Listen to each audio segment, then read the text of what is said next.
Мен мындай аңдап көрсөм, Кыргызда кыйраткан экономика жок экен. Керек болсо, суу менен дагы өзүбүздү камсыз кыла албайт экенбиз. Эт менен өзүбүздү камсыз кыла албайт экенбиз. Сүт менен өзүбүздү камсыз кыла албайт экенбиз. Бирок ага карабай эле биз азыр ишкерлерибизди кустуруп атабыз. Эми ошол кустуризация деген нерсе мындай акыл эстүү жүргүзүлүп атабы, же толук токтодубу, токтош керекпи, токтобош керекпи, уланыш керекпи жана башка деген суроону азыр ушул жерде азыр жалаң үлкөндөр чогулуп калыптыр Текебаевдин иш чарасында. Ошодон пайдаланып бир катар мындай сурамжылоо кылып коеюн деп атам. Эми ушул жерде жалаң жанагы оозунда сөзү бар, жанагы акыл эстүү дегендин бардыгы жүрөт. Ошон үчүн. Урматтуу боордоштор, бул жарнама сиздер үчүн. Адамды бактылуу кылган иш болот, күлкүнү көрктүү кылган тиш болот. Сиздердин күлкүңүздөргө көрк кошууга Ваш стоматолог клиникасын сунуштайбыз. Ваш стоматолог тишиңизге пломба коюу, имплант кадоо, брекет кадоо кызматтарын көрсөтөт.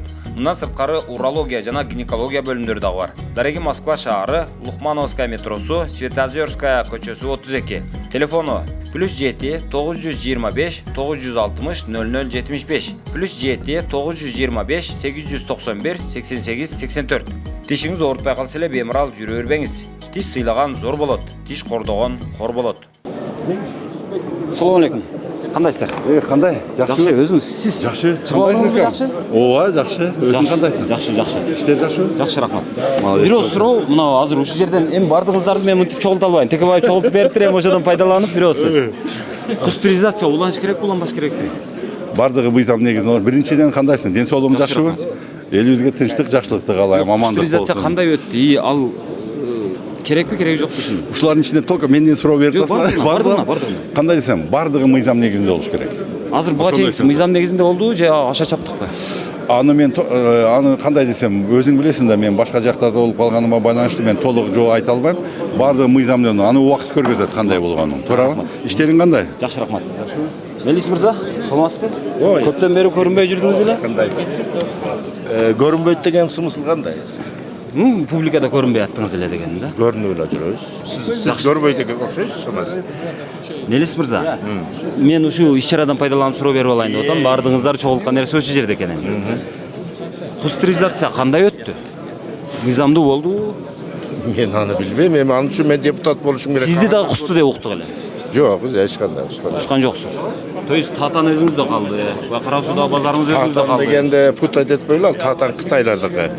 Силер жалган маалыматты берип дайым элди мындай. Жок, негизи эле. Өзү негизи эмес, негизин сен угуп кой. Сиздин имаратыңыз ушул жерде, анан Татан деген бул Кытайлардын 30 жылдан берки эмес. Ой. Кандай? Ошондо. Кустуризация уланыш керекпи же токтош керекпи анда? Бардык нерсе мыйзам чегинде болуш керек. Мыйзам чегинде деген буга чейинкилерди кустуризация деп мындай сүйлөп аттык. Ошондо ал кандай болду? Мыйзамдуу болдубу кандай? Кимди кустурганды, ким немеген мен себеби мамлекеттик кызматта иштебейм да, ал үчүн документ керек. А мен документке гана таянып сүйлөгөн адаммын. Рахмат. Достор, Нуркелди курулуш компаниясы Жалал Абад шаарында бир эле учурда 3 турак жай комплексинин курулушун бирдей куруп баратат. Бирөөсү мисалы Эверест элиталык турак жай комплекси. Мунун жеринин документи, курулушунун документи бардыгы бүткөн, бардыгы бар. Курулуш болуп атат. Андан сырткары Аленур 2 жана Аленур 3 турак жай комплексинде дагы маселе ушундай. Эми Аленур 1 турак жай комплекси бүтүп өз убагында адамдарга тек паспорты берилип, азыр адамдар жашап атышат. Бардыгыңыздарга үй кут болсун, насип кылсын. Бар болуңуздар. Өмүрбек мырза, кандайсыз? Жакшыбы? Кустуризация боюнча ушул тема мага абдан маанилүү болду да. Бул кандай өттү сиздин оюңузча? Мен болсо кустуризация деген бул нерсе болбош керек. Себеп дегенде бардыгы мыйзамдуу болуш керек. Соттун чечими менен болуш керек. Мен ойлойм, бүгүнкү күндө Садыр Кожоевич ошонун баарын ордордун алып келе атат депчи. Токтодубу? Ташип кеткенден кийин токтодубу ушул маселе? Мен байкаганыма караганда бул толук токтоду деп ойлойм. Себеп дегенде Садыр Кожоевич бир топ жерде айтты, болду, ушу менен баары токтош керек депчи. Анан мынагу 6 жылда болгон нерсе, мынагу кустуризация болду, муну элдин баары күбө болду дегенечи. Ошол аша чаап кеткен жокпузбу 6 жылда? Ойлойм да, бул башындагы мындай ар бир ушу бийлик келгенде бир немелер болот дегендечи, бир определенный кадамдар болот. Бирок кустуризация деген нерсе болбош керек. Бул инвестицияны артка тартат да. Себеп дегенде адамдардын мүлкүн жөнүнө тартып алып берсе, анда инвестиция болбойт мамлекетте. ошон үчүн мындай өнүгөбүз, өсөбүз, рынок шартында жашайбыз десек, анда баардыгы мыйзамдуу болуш керек. Ким болбосун. Жагабы, жакпайбы, ал киши туура сүйлөйбү, туура сүйлөйбү, баардыгы мыйзамдуу болуш керек. Бирок азыр элдин арасында мынтип атышпайбы, жанагы менчиктештирүү убагында мыйзамсыз болгон тиги бу депчи, ошодон улам кустуруш керек деп. Эми мындай да, бул эси мынакей ошол эле ошол убакта бул мыйзамсыз болсо, мындай бар да, мыйзам бар да, срок давности дегендечи. Срок давности өтсө, ал мыйзамдуу ошол убакта эч ким аны болсо кайтарбаса, бул мыйзамдуу болгон да. Мисалы эле быйыл деле быйыл дептир, мынакей мына кустуризация болду. Мында бир аз убакыт өткөндөн кийин мында мыйзамсыз деп тааныса болот. Анда биз ушинтип эле артка кайтып эле жүрө беребиз да. Буну мындай баракча жабып, буну баракча жабып туруп алда кетишибиз керек да. Өнүгүп өсөбүз десек, бул ошол убакта болгон нерсе деп жаап алда кетишибиз керек. Анан кийин бу жерде эми ар бир мүлктүн өзүнүн немеси бар го дейм. Мисалы бирөөлөр заводдорду алып туруп, ал заводко эч нерсе кылбаса, аны өнүктүрбөсө, анда жөн эле жаткан болсо, аны болсо сөзсүз мамлекет ага суроо бериш керек да. Бул болсо мыйзам шартында приватизация болгон. Сен мынча инвестиция жасайм дегенсиң, мынча. Аны мыйзам туруп сотко берип, кайра кайтарса болот.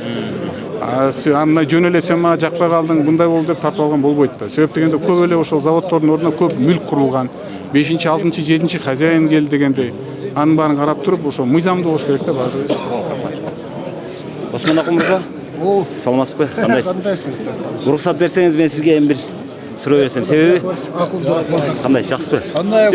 Экөөңүздөр тең эми баягы азыр баягы кустуризация деген тема болуп атпайбы?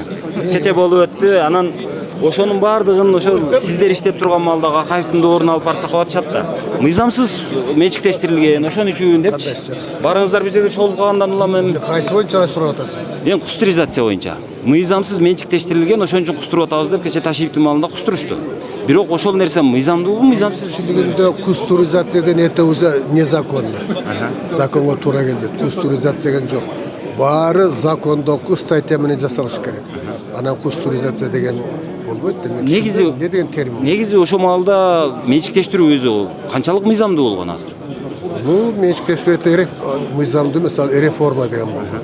Реформа болгондо жерди элге таратылган, анан жанагы мамлекеттик ишканалар, чарбалар ошол эле иштеген элге таратылган. Так что ал өзүнчө тарыхый этап. Аны азыр эми 30 жылдан кийин ары деген болбойт. Ал бул кереги жок. Бирок ошондой болду да, эми анын кесепети кандай болот сиздин? Баары кара чыгып отурганда эмне анда эч качан бүтпөйт. Бул тарых. Аны кереги жок. Менин оюмча бул аны бар чыгып отурган законсуз, мыйзамсыз болсо аны ордуна келтириш керек. Анан жалпы реформа деген нерсени кайра караганда болбойт. Ташиев убагында ошонун баардыгын мыйзамсыз деп чыкты да. Ой, койчойн эле. Саламатсызбы?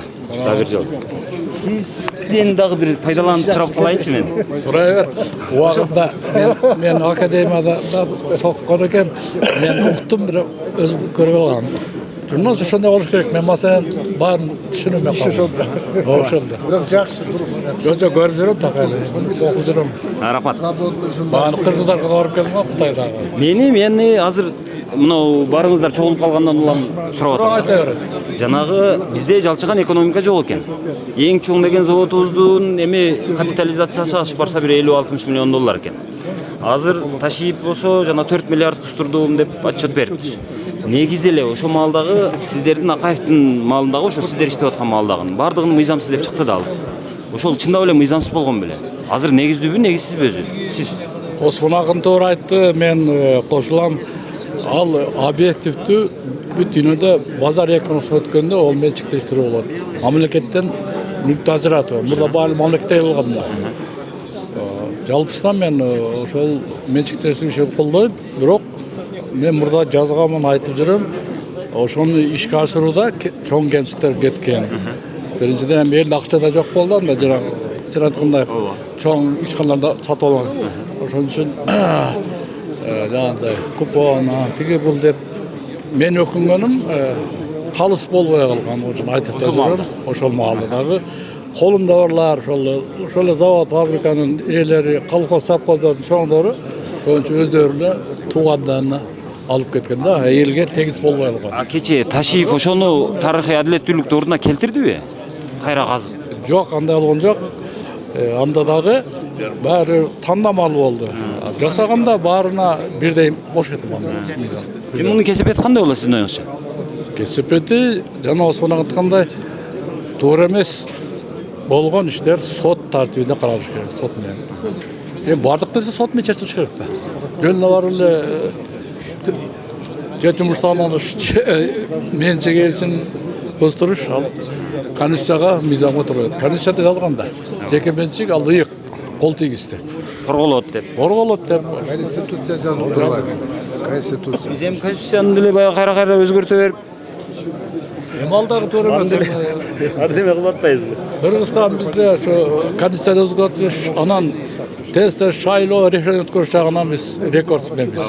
Антпей мындай мыйзамды сыйлаган андай жасабайт деп баары өздөрүнө.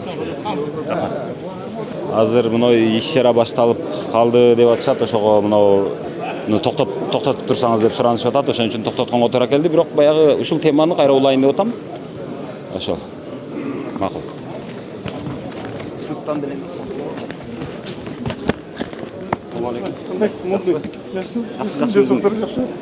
Депутат болуп алдыңыз ана. Болуп ушундан кийин шайлоо ошондо Берки бечараны жөн эле мындай эле кылдыңыздар, окшойт. Нанын оозунан жулуп албадыңыздарбы? кандай жулат? Сен өзүң эрежең алар өздөрү принимать эткен закон. Да? Ошол 7-чи чакырылган мыйзамга ылайык чуркап жүр. Сизден бир эмени сурагым келет да. Азыр мынау жерден пайдаланычы. Мынау темадан сырткары нерсе. Бирок мынау кустуризация боюнча. Ташиев кече президент айтты, Ташиев 4 миллиард долларлык кустурдум деп отчет берген. Эми анчалык эмес депчи. Мен деле мындай капитализацияларды мындай карап көрсөм, мындай чоң-чоң предприятияларды. Ашып кетсе 50 миллион, 60 миллион долларлык эмелерибиз бар экен да. Экономикабызда мисалы өндүрүш дээрлик жок. Анан көбүн мисалы импорт менен жаап отурабыз. Мисыртан алып келип. Ошондой учурда мына кустуризация туура болдубу, туура эмес болду сиздин оюңузча? Эми муну деген кустуризациянын автору өзүм мен болчумун. Ушул кандай кылып мен айтып жүрөм мурун. Бир 10 эле олигархты кустурабыз, эми мен жаап коем дегем да. Эми бияктан деген кустуризация биринчиден Ташиев өзү тергөөчү эмес, опер да эмес, силовик да эмес. Анан келип алып чалмакайды чалды. Эми бул жакта деген мындай да, бияқта деген кустуризациядан мисалы бир недвижимость деп коелук, недвижимость. Ал недвижимостьти алганда тергөөчү өзү эле бул 10 миллион сом экен, 20 миллион сом экен дебейт. Аны деген эксперттер болот, независимый по недвижимости оценщиктер оценка кылат, ошону эмеге тиркейт делага. Анан кийин ошо негизинде болот, негизи мыйзамы. А булардыкы мен билбейм кандай кылган. Жок, баалоо жагы ошондой. Негизи эле ошол инициатива өзү негизин кустуруш керек дегенде кимдер кустуруш керек болчу? Мисалы сиз айткан маалда кандай эле? Мисалы азыр Муяктан эле мына ушактан эле канчасын куздуруп, ушактан куздуруп койчу кишилер отурат. Акылбек Жапаров толтура муякта эле отурат. Муякта эле отурушат, бүт баары. Анан ошолорду куздуруш керек. мисалы Ошолорду Акылбек Жапаровду өмүрү 30 миллиард деп атат. Бөлтүрүк айтып атат. 600 миллион деп кетти. Бул кандай? Как это можно понять? Ушулар куздуруш керек. Мундайлар. Анан бизде деген кимдерди куздурат? Бизде деген Кока-Коланы куздурат, Шорону куздурат. Айтпайм, тигини куздурат, муну куздурат, жанагы кыздарды куздурат, жанагы макаронны чыгарган. Баарын подряд куздурбайт. Мен куздурам дегенди мен айткам, бул өмүрү бою мына 30 жылдан бери деп атат өздөрү. Эми 35 жылдан бери жеп келаткандардын баарын куздуруш керек. Камаш керек. Мындай. Ну, ал деген ташиевский метод метод эмес. Бул деген генпрокурор деген болот өзү. Генпрокурор барбы бизде? Эмне иш кылат? Мыйзамды за точным, единообразным исполнением законовду генпрокурор же ким карап атат? Бизде генпрокуратурадагы соттагы сыныптыр да. Эл деле сыныптыр. Короче, бияктан дегенчи. Бир эле президент деген институт. Куздурганда же айтайын бир 100дөй эмени уже 100дөй болуп калды кузчулар. Жок, эгерде мынтип рамкасын чие турган болсок. Ошондо кимдер кусуш керек, кимдер куспаш керек? Мисалы мен рамканы генпрокурор болсом айтат элем. Мен эмне мындай эчтеке кылбай кандай мына жалпы алганда. Же президент болсом айтат элем. Мисалы каралар кусуш керек. Анан мурда депутат, министр болуп отуруп анан бирдемени менчиктештирип алгандар кусуш керек. Анан кийин ошо менчиктештирип алып, ошол мүлкүн азыр иштетпей жөн эле басып жаткандар кусуш керек деп мындай бир параметр болуш керек беле дейм да. Бул мыйзамды байысаң кузбашың керек. мыйзамсыз айтпайбы 600 миллион жеп кетти, анан 30 миллиард сом жеп кетти деп ташип деле айткан, туурабы?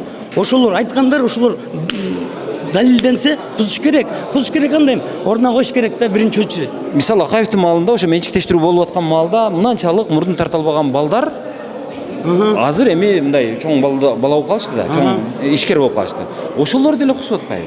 Ал балдардын не күнөөсү бар эле мисалы? Эми айтпайм, ташип тергөөчү эмес болчу деп. Ташип тергөөчү эмес да, ошондой бизде деген нан жапкычты өтүкчү кылып, өтүкчүнү тигини кылып, шофёрду администрация кылып, ушинтип атса, анан кашасы чыгат. Азыр эмне кылыш керек? Бизде мындай өтүкчү болуш керек. Эми эмне кылыш керек? Навайчы болуш керек. Анан ошондо болот баары. Айтак бизде бүт баары чаржайыт болсо, бүт баары мындай болсо, кыйын специалисттин баары көчөдө жүрсө, тротуарда. Болор иш болду. Эмне кылыш керек? Бүт дебилдин баары тияка отуруп алса, анан эчтеке болбойт. Ал болбойт эчтеке. Адилетсиз мамлекет, адилетсиз жок мамлекетте эч качан адам укугу корголбойт. Сөздүн кыскасы ошол. Куздырабы, чыштырабы, эчтеке болбойт ал.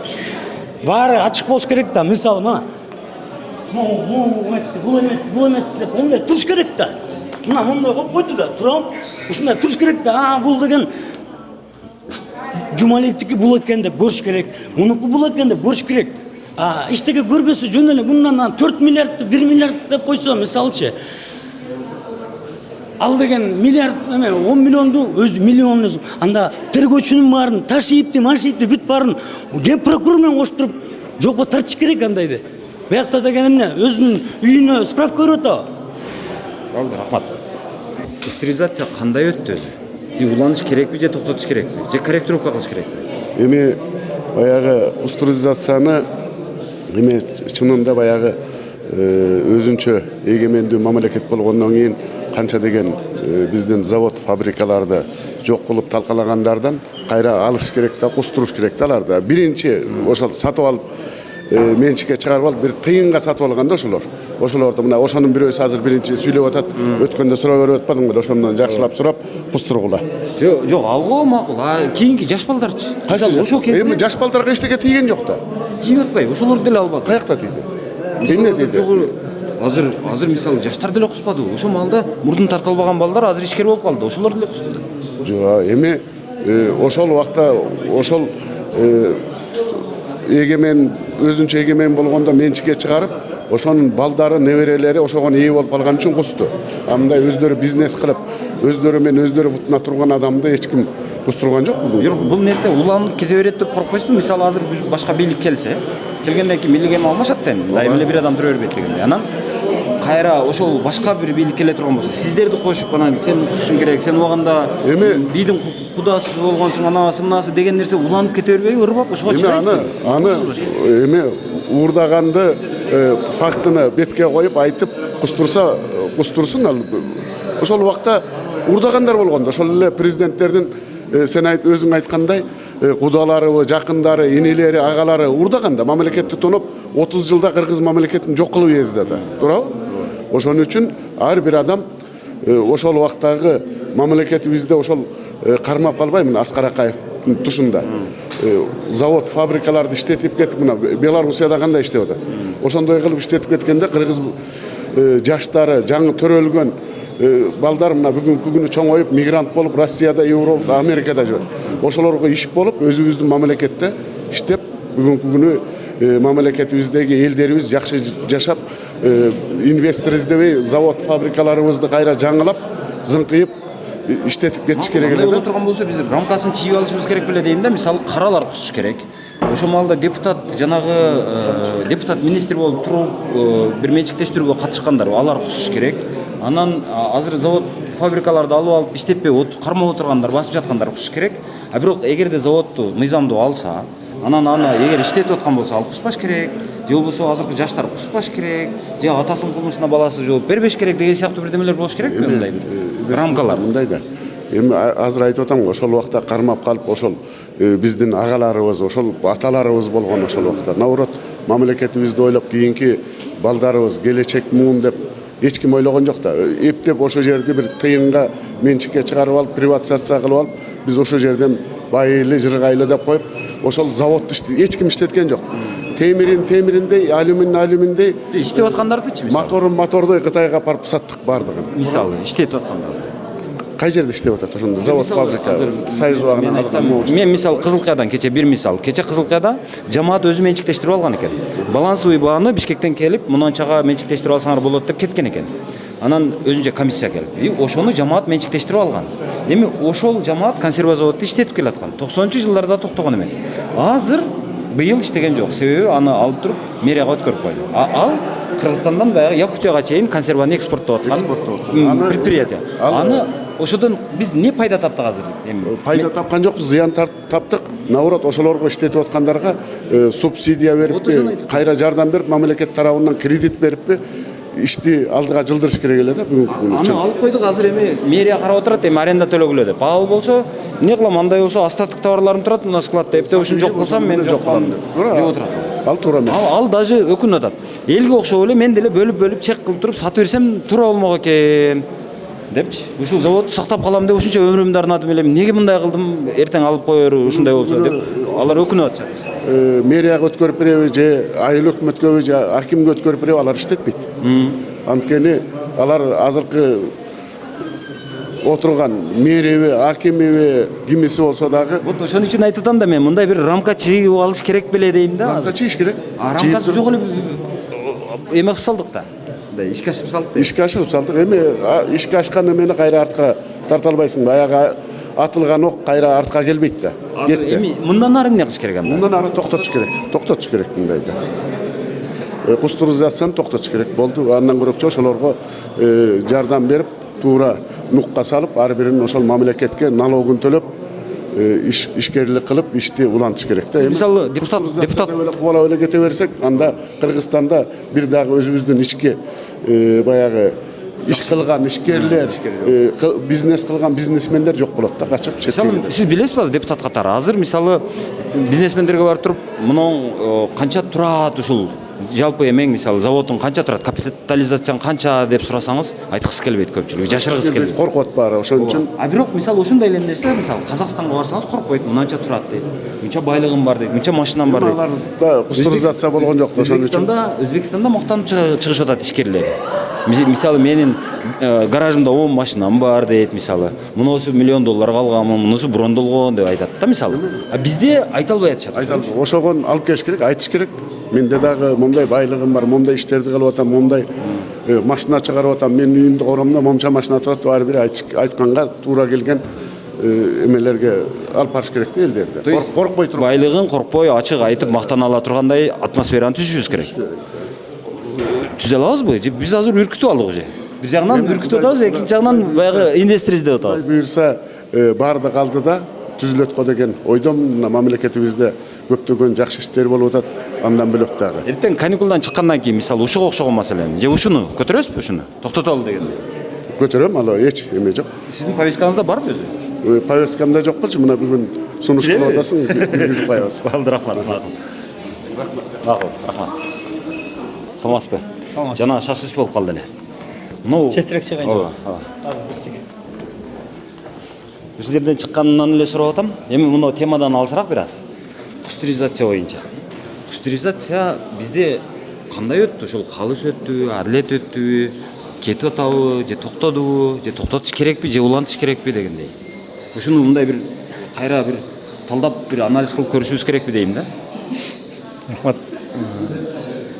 Бул деген эми бул сөз өзү мындай жакшы эмес угулат да. Жакшы эмес угулат. Бул негизи кандайдыр бир деңгээлде токтош керекпи?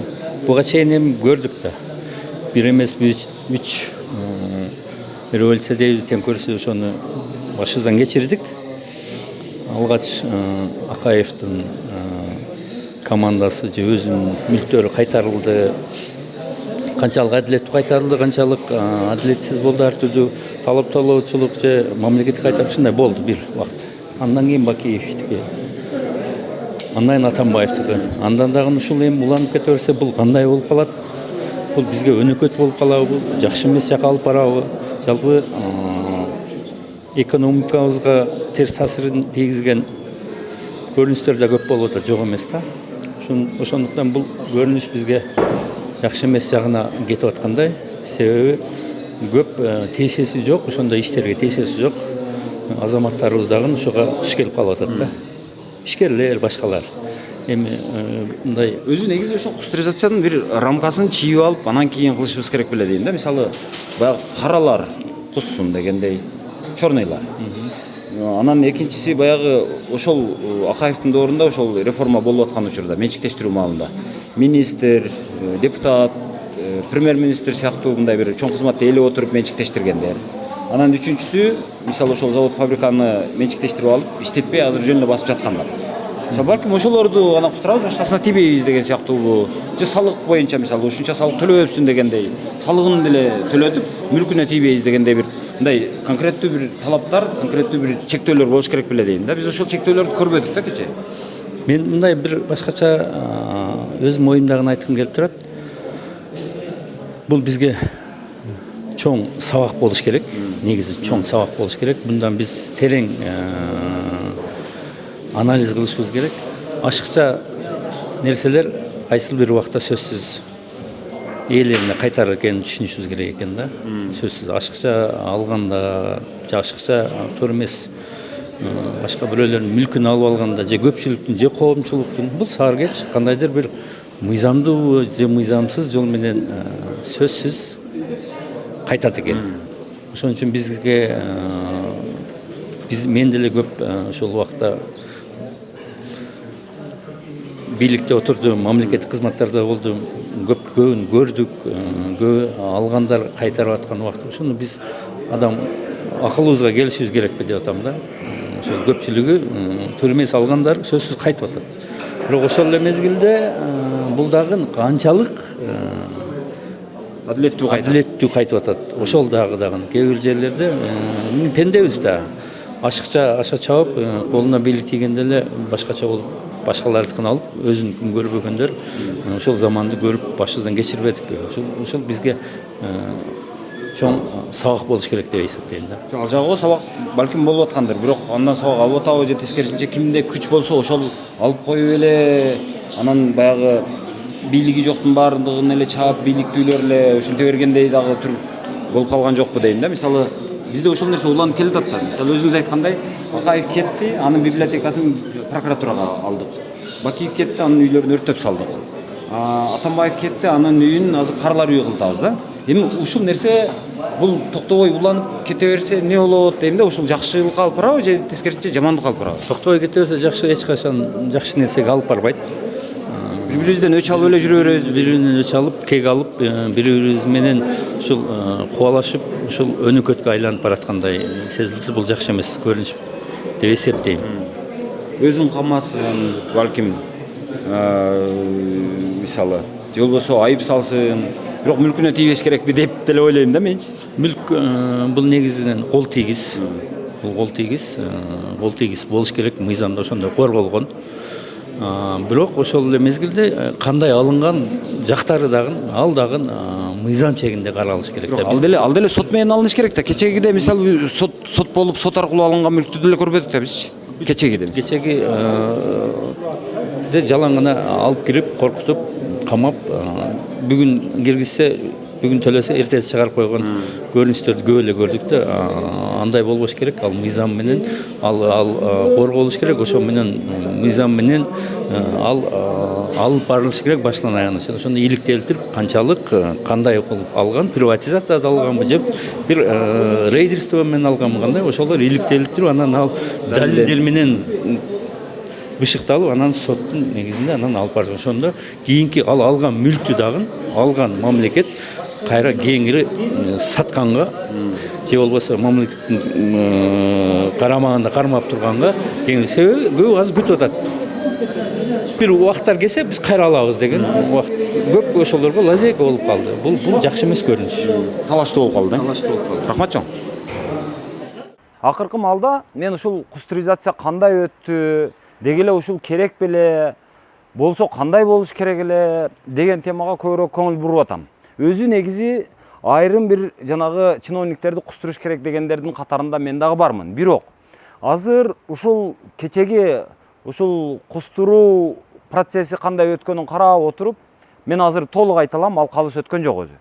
Анан кээ бир кесепеттерин аңдагандан кийин мен азыр ошол кээде ошол жегени арам болсо арам болсун, макул, бирок мындан аркысын кечирип болобу же болбосо акчалай кустуруппу заводун тартып албайчы. Ушинтип болсо дагы ал маселени жабышка келишибиз керек экен деген ойго ынанып отурам. Ошон үчүн мен кайра ушу кустуруу темасын көтөрүп атам. Эми ушул кустуризацияны эмне үчүн токтотуш керек деп атам. Көрсө мындай экен да, мен азыр мындай аңдап интернеттеги маалыматтарды алып карасам мындай экен. Мисалы сүт азыктары дейли. Биз мал киндиктүү жербиз, толуу жербиз, мал чарбабыз анандай, мынандай деп мактанганыбыз менен сүт азыктары боюнча мисалы айрыкча мына сыр, творог, ошого окшогон мисалы катуу сүт, ошолорду дээрлик бир 45-50%, катуу сүттүн жанагы порошоктун, молочный порошок деп коет. Ошонун дээрлик 100% биз сырттан импорттап келет экенбиз. Ташып келебиз сырттан. А мына сырлардын 45-50%-ын сырттан ташып келет экенбиз. Анан мына эми аракты жаман дейбиз, жакшы дейбиз, а бирок жаман десек деле, жакшы десек деле акча кетирип алат экенбиз, ичет экенбиз. Арактын мисалы 25-35%-ын азыр сырттан ташып келип ичип атыппыз. Пивонун дээрлик 40%-ын сырттан ташып келип атыппыз. Анан мына газдалган суулар боюнча бизде суу көп, ой биз таза суунун башындабыз, тигибиз деп мактанып отурсак, эми биздин алдыбызда киши тура албайт. Чыгарган суубуз азыр өзүбүздү толук камсыздай албайт экен. Толук камсыздамак тургай болгону мына мисалы газдалган таттуу суулардан 50%-ын Казакстандан ташып келип ичет экенбиз, Өзбекстандан. Сокту болсо дээрлик 70% баягы сокторду сырттан ташып келип ичип атабыз.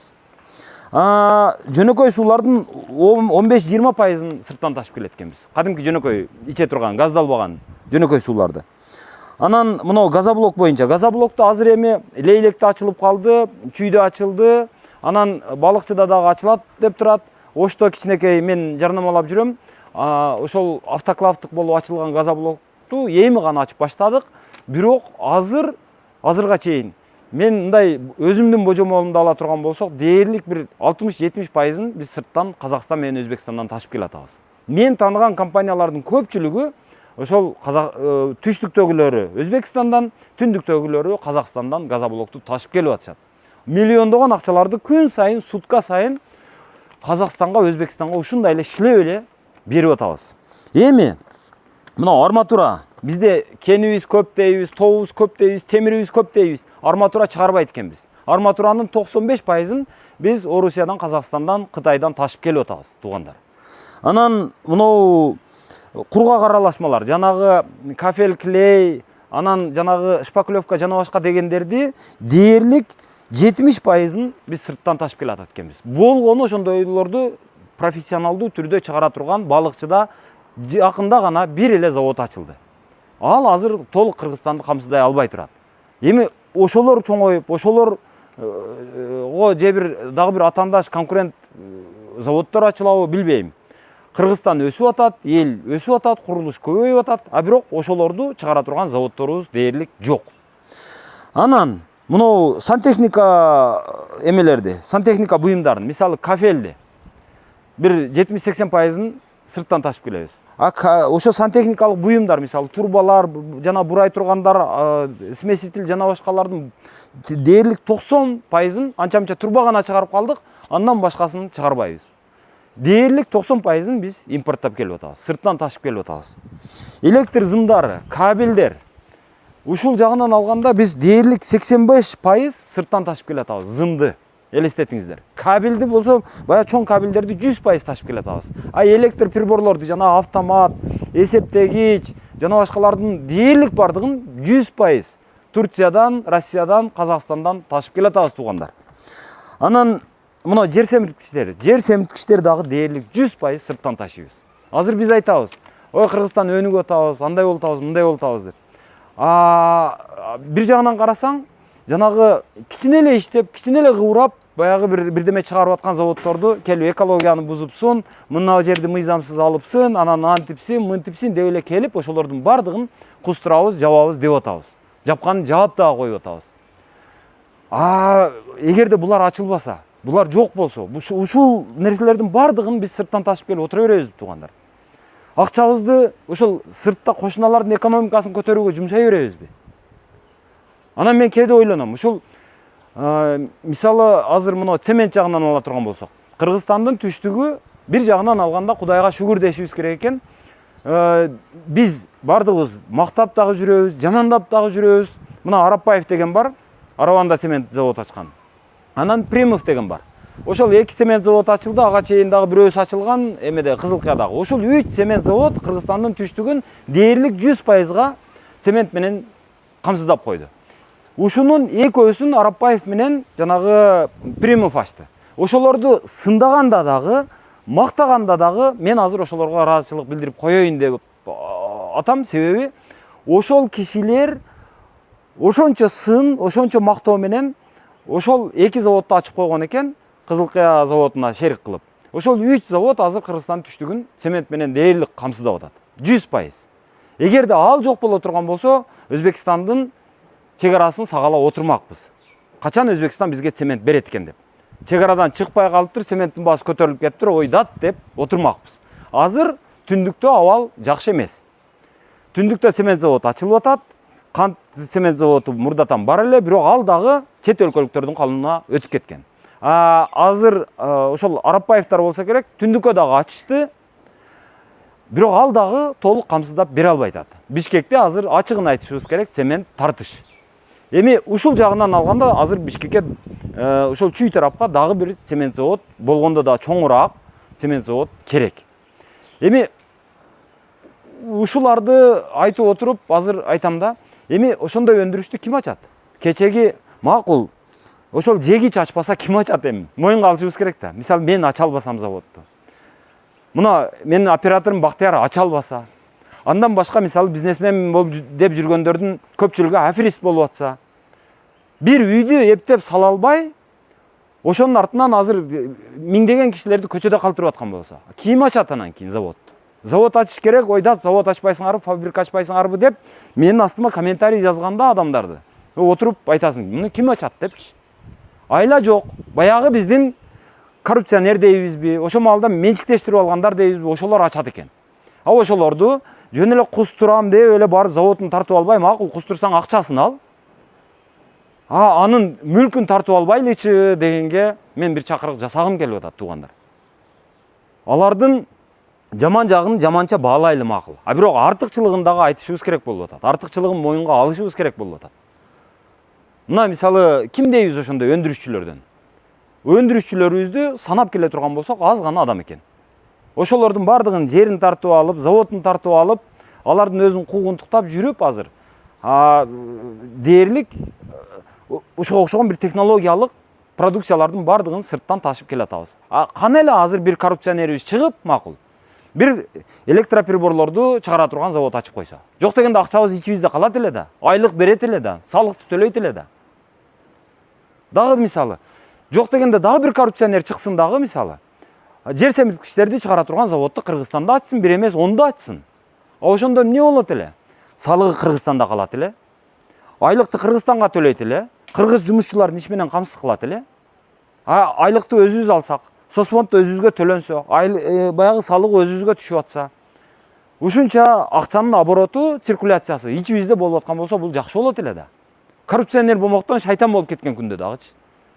Ошон үчүн мен кайра ошол кустуризация маселесин кайрадан бир катар карап чыгалы туугандар. Бирөөнүн мүлкүн, ой сен андай экенсиң деп туруп эле барып тартып алгандан этият болойлу. Ушуну акыры токтотойлу.